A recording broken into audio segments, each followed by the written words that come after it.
گھر سے آ رہا تھا تو میرے دماغ میں ایک بات گھوم رہی تھی جو آج سے تقریباً 18 سال پہلے کی ہے. اور مجھے یاد ہے کہ میں پہلی دفعہ اللہ کے راستے میں نکلا. لمبے لمبے میرے بال تھے, جینز ٹی شرٹ میں نے پہنی ہوئی تھی. مسجد میں جا کے بیٹھا,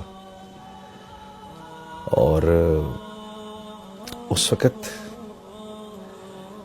عشاء کے بعد کا ٹائم تھا. مسجد میں کوئی تھا نہیں, لوگ جا چکے تھے, اکا دکا لوگ تھے.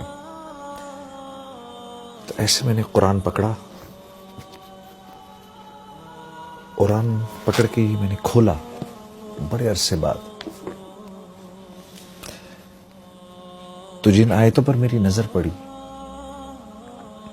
قرآن کھولا تو 18واں پارہ کھل گیا, اور جن آیتوں پر میری نظر پڑی اس میں سے پہلی آیت تھی قد افلح المؤمنون, اور نیچے اس کے معنی لکھے ہوئے تھے بالتحقیق کامیاب ہو گئے مومنین. تو میں اس کو دیکھتا رہا, اس آیت کو دیکھ کے آگے میرے سے پڑھا نہیں گیا. مجھے خیال آیا کہ کامیاب ہو گئے مومنین. تو کامیابی تو میرے نزدیک اس وقت کوئی اور چیز تھی. اس وقت میرے نزدیک کامیابی تھی پیسے کا ہونا, شہرت کا ہونا, نام کا ہونا, مال کا ہونا, لوگوں میں جانا, پہچانا جانا. یہ میرے نزدیک کامیابی تھی. لیکن مجھے اس بات کا بھی احساس تھا کہ یہ اللہ کا کلام ہے,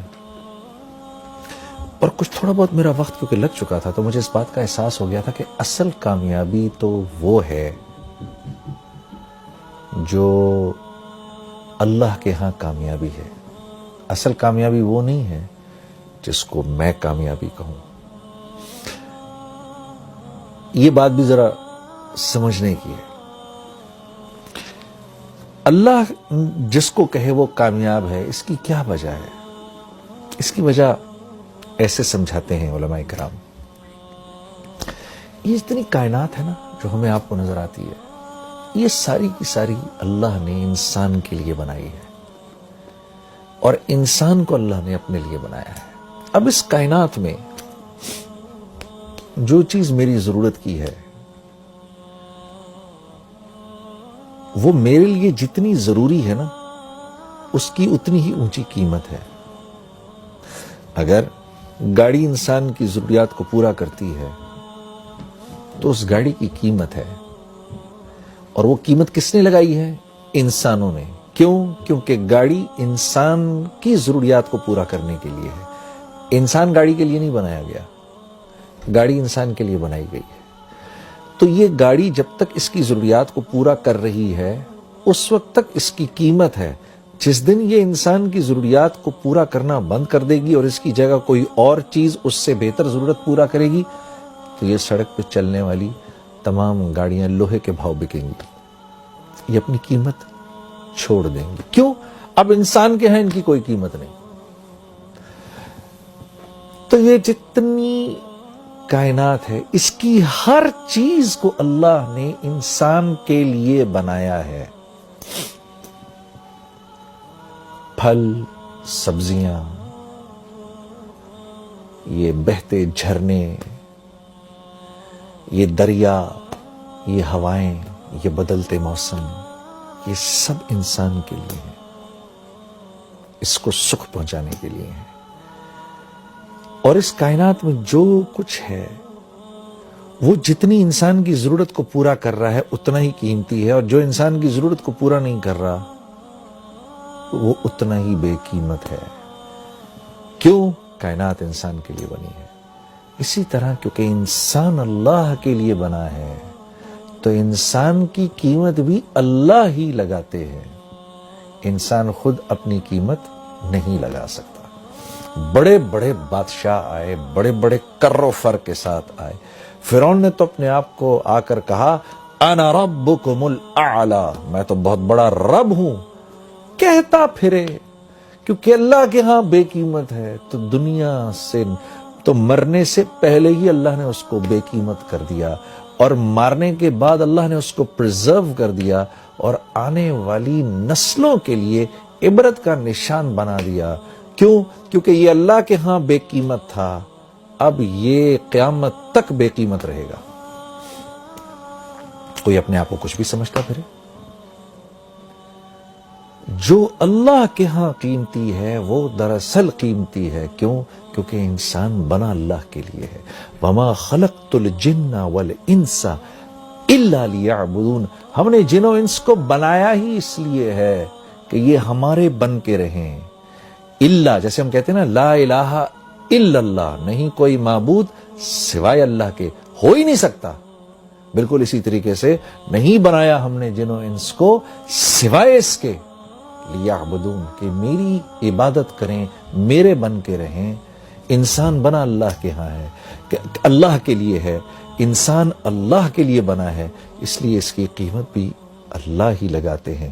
تو جب میں نے پڑھا نا قد افلح المؤمنون، کامیاب ہو گئے مومنین، تو مجھے تھوڑی دیر کے لیے لگا جنید تو اپنے آپ کو کتنا کامیاب سمجھتا ہے، اپنے آپ کو کتنا بڑا سٹار سمجھتا ہے، چیک تو کر، کیا تو واقعی ان کامیاب لوگوں میں سے ہے؟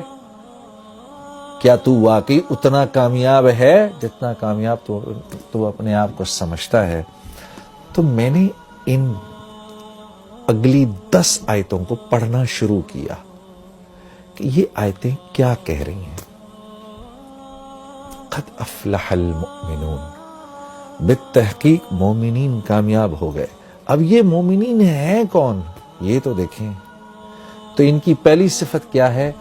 الذین هم فی صلاتهم خاشعون، جب نماز میں کھڑے ہوتے ہیں، اللہ اکبر، جب نماز میں کھڑے ہوتے ہیں تو ساری کائنات کو بھول جاتے ہیں۔ جب کہتے ہیں نا اللہ اکبر، علماء کرام فرماتے ہیں جب ہم یوں کرتے ہیں نا اللہ اکبر، تو ہم دراصل پوری ہمارے کرنے کا مطلب یہ ہوتا ہے اللہ کا جتنا ما سوا ہے اب چلا جائے پیچھے، ہمارا اس سے فی الحال کوئی واسطہ نہیں، کیونکہ ہم بادشاہوں کے بادشاہ، ہم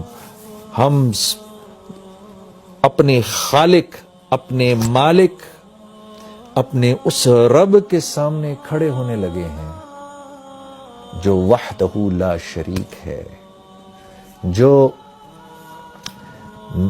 واحد ہی نہیں ہے، وہ احد ہے۔ واحد ایک کو کہتے ہیں، احد اس کو کہتے ہیں جو ایک بھی ہو اور جس جیسا دوسرا ہو ہی نہیں سکتا۔ اس لیے اللہ رب العزت نے ہمارے نبی صلی اللہ علیہ وسلم سے فرمایا، میرے نبی یہ آپ سے پوچھتے ہیں آپ کا رب کیا ہے، کون ہے؟ آپ فرمائیے قل هو اللہ احد۔ تمہارے اتنے دماغ ہیں ہی نہیں کہ تمہیں اللہ رب العزت شرح صدر ہوں کہ اللہ ہیں کیسے؟ اللہ احد ہیں، اللہ جیسا دوسرا کوئی ہے ہی نہیں۔ تو جب ہم یوں کرتے ہیں نا اللہ اکبر، تو ہم اس احد ذات کے سامنے جا کر کھڑے ہو گئے ہیں جس جیسا کوئی دوسرا ہے ہی نہیں۔ کیوں؟ وہ اکیلا خالق ہے، اس جیسا کوئی خالق ہے ہی نہیں، ہو ہی نہیں سکتا اس کے، بلکہ اس جیسا کوئی خالق تو کیا کہنا، اس کے سوا کوئی تخلیق دے ہی نہیں سکتا۔ انسان ایجادات کرتا ہے۔ ایک صاحب نے مجھ سے کہا کہ بھائی دیکھیں نا، یہ کاغذ تو ہم نے بنایا، انسان نے بنایا، گاڑیاں ہم نے بنائی ہیں۔ میں نے کہا ایک منٹ، انسان جب کسی چیز کو تخلیق دیتا ہے نا تو اس میں 4 پروسیسز ہوتے ہیں۔ انسان کی تخلیق میں 4 پروسیسز ہیں، جن میں سے 1 2 3 اللہ کے ہیں، 1 انسان کا ہے۔ اللہ کے 3 پروسیسز کیا ہیں؟ جو چیز انسان نے تخلیق کی ہے اس کے انگریڈینٹس کا بنانے والا ایک اکیلا اللہ ہے۔ پہلی بات یہ۔ دوسری بات یہ، ان انگریڈینٹس کی جو کوالٹیز اور جو پراپرٹیز ہیں، ان میں پانی کا پیاس بجھانا، لوہے کا سخت ہونا، لکڑی کا ہونا، زہر کا فیٹل ہونا، یہ جو کوالٹیز ہے نا جن چیزوں کو انسان ملا رہا ہے, ان چیزوں کی کوالٹیز بھی انسان کی بنائی ہوئی نہیں, اللہ کی بنائی ہوئی, اس میں اللہ کی ڈالی ہوئی ہے. تیسری چیز کہ جن چیزوں کو انسان نے جوڑا آپس میں کوئی بھی چیز تخلیق کرنے کے بعد, اب ان چیزوں میں جو پراپرٹیز کی جو چینج آئی ہے وہ بھی من جانب اللہ آئی ہے.